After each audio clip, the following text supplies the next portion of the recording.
Let's dive right in. What connects a World Cup win, a penalty shootout, and a multicultural heritage? Welcome to the world of Leandro Paredes, the defensive midfielder who's turned pressure into an art form. Hey there, I'm Leah, feeling totally intrigued today. Can't wait to explore this topic. And I'm Garrett, excited to get into some football talk. Welcome to Laid Back Learning with Leah and Garrett. Today's topic, Leandro Paredes, the Argentine footballer known for his defensive midfield mastery and his role in Argentina's World Cup triumph. I remember watching the 2022 World Cup final and seeing Paredes step up in the shootout. It was such a nerve-wracking moment and made me appreciate how cool-headed these players are. That one gave me chills for real. So, quick basics. Paredes is a defensive midfielder, which means he protects the defense, breaks up attacks, and keeps the ball moving. When people say he dictates tempo, they mean he controls the speed of play with his passing and positioning. Yeah, and he's done that across a serious club journey. Boca Juniors in Argentina, AS Roma and Juventus in Italy, Zenit St. Petersburg in Russia, Paris Saint-Germain in France, then back to Roma, and eventually Boca again. That's like a tour of top leagues, right? Totally. And on the pitch, he brings set-piece quality. Set pieces are dead ball situations, like free kicks and corners. He's scored from a direct free kick in Ligue 1, which is France's top division, showing real technique. He's also multicultural in a way that really stands out. He's of Paraguayan descent through his mother and speaks fluent Guarani, which is a major language in Paraguay. That kind of background can help in diverse locker rooms and, connect with fans across borders. Numbers check, because I love a good snapshot. Career club totals reported are 452 appearances and 38 goals across all competitions, which is solid for a defensive mid. And for Argentina, 84 caps and 5 goals, plus some clutch penalties in shootouts. That's the heartbeat of it. All right, let's roll on to where it all started. He was born in June 1994 in Argentina and came up through Boca Juniors Academy. Boca Juniors is one of the giants of Argentine football, famous for developing talent. And he made his league debut for Boca at just 16 in November 2010. That's so young. To get first-team minutes that early says the coaches saw maturity and a strong read of the game. From there, the path to Europe began. In early 2014, he had a loan to Chievo Verona, which is an Italian Serie A club. Reports note that AS Roma helped facilitate that move, kind of paving the way for him to settle into Italian football. Why would Roma be involved like that? What's the logic behind arranging a loan via another club? Good question. In football, a loan transfer is a temporary move, so a player can get minutes and adapt. When a future buying club is interested, they'll sometimes help set up a stepping stone loan to manage integration. The specifics can vary, but generally it's about easing the transition into a league and a team style. That makes sense. He then joins AS Roma on loan in July 2014 with an option to buy. He debuts that September, and by February 2015, he scores his first Serie A goal for Roma against Cagliari. That's a tidy arc for a young midfielder. And the Empoli chapter matters. In 2015-16, he plays 33 league matches on loan at Empoli, another Italian top-flight club. That season gave him consistent starts and responsibility, which is huge for development.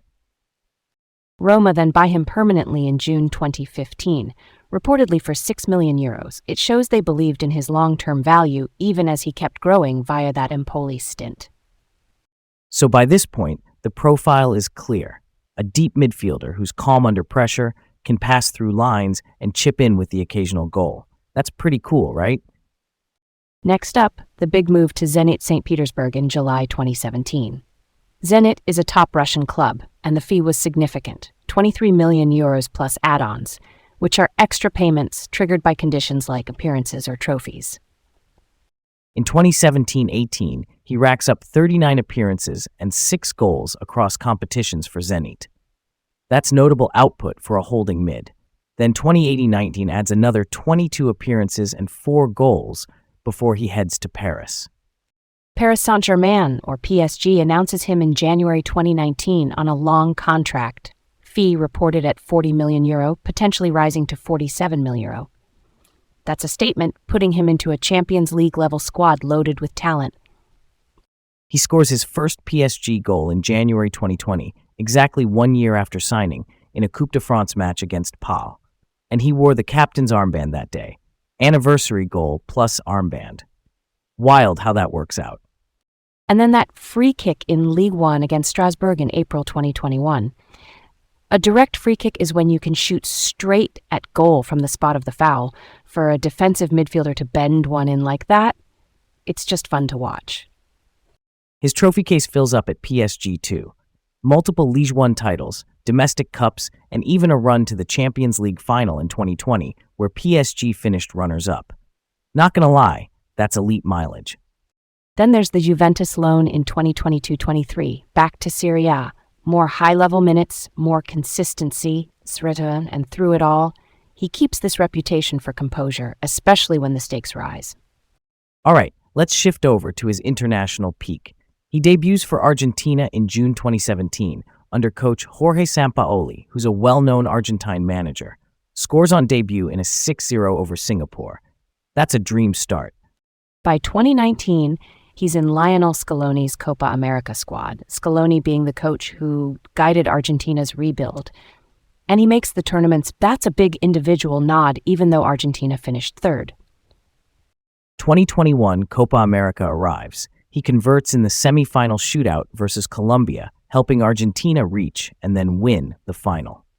Quick explainer, a penalty shootout is the tiebreaker where players alternate kicks from the spot after extra time can't separate teams. Then the 2022 World Cup.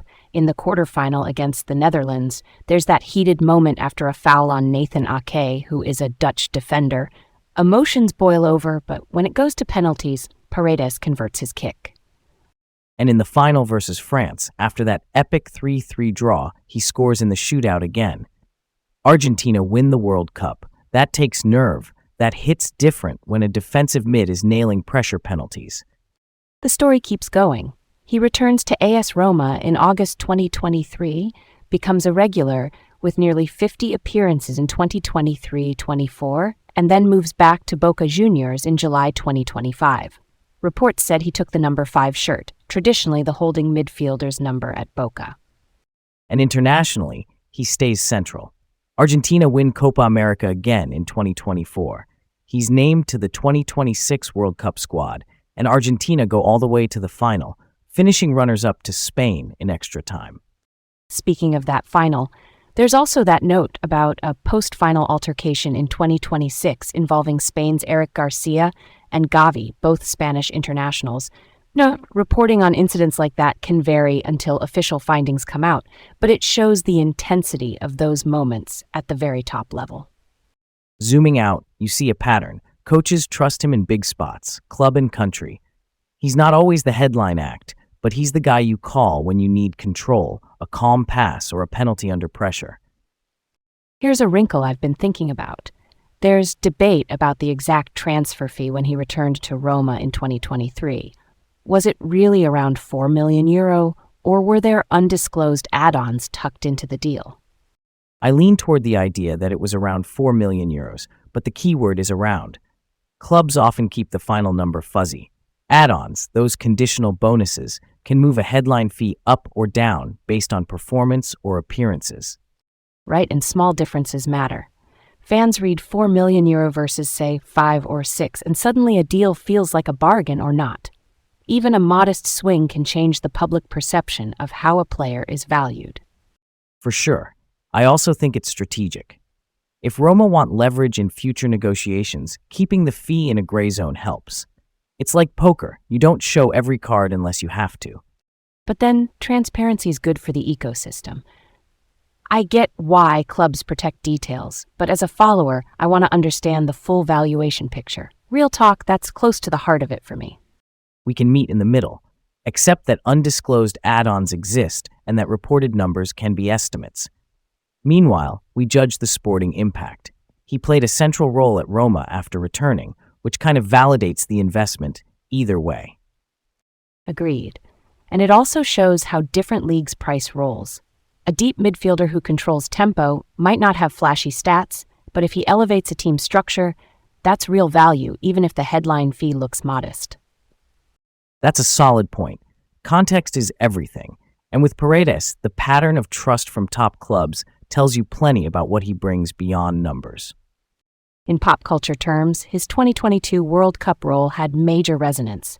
Being part of the penalty shootout in the final puts you in the global conversation instantly. That's the moment every casual viewer remembers. And the high-profile clashes like the Netherlands quarterfinal tension became viral talking points. Moments like that shape a player's public image, for better or worse, beyond week-to-week club form. Okay, counterfactual time. What if Paredes had made Argentina's final 23-man squad in 2018? I think earlier World Cup exposure could have fast-tracked his role, maybe shifting the midfield hierarchy sooner. I'm down for that scenario. If he'd logged minutes in Russia 2018, coaches might have leaned on him even more in 2019 and 2021. Maybe he becomes the automatic starter in certain game states, like protecting a lead, or takes set pieces earlier. And that confidence compounds. Say he has a good 2018 cameo or two, then by Copa America 2019, he's already the metronome, meaning the pace setter. It could have changed how match plans were drawn up against top rivals. The flip side is timing sometimes builds resilience. Missing out in 2018, then coming back to be a key piece in 2021 and 2022, that arc might have sharpened his edge for those pressure penalties. Love a good rabbit hole. Either way, the end result was huge. World Cup winner in 2022, Copa titles, and trusted in crunch time. That's a thread worth pulling on because it shows how careers can pivot on a selection or two. Thanks for tuning in, everyone. Keep exploring and stay curious. Yeah, and remember to catch us next time on Laid Back Learning with Leah and Garrett. Take care.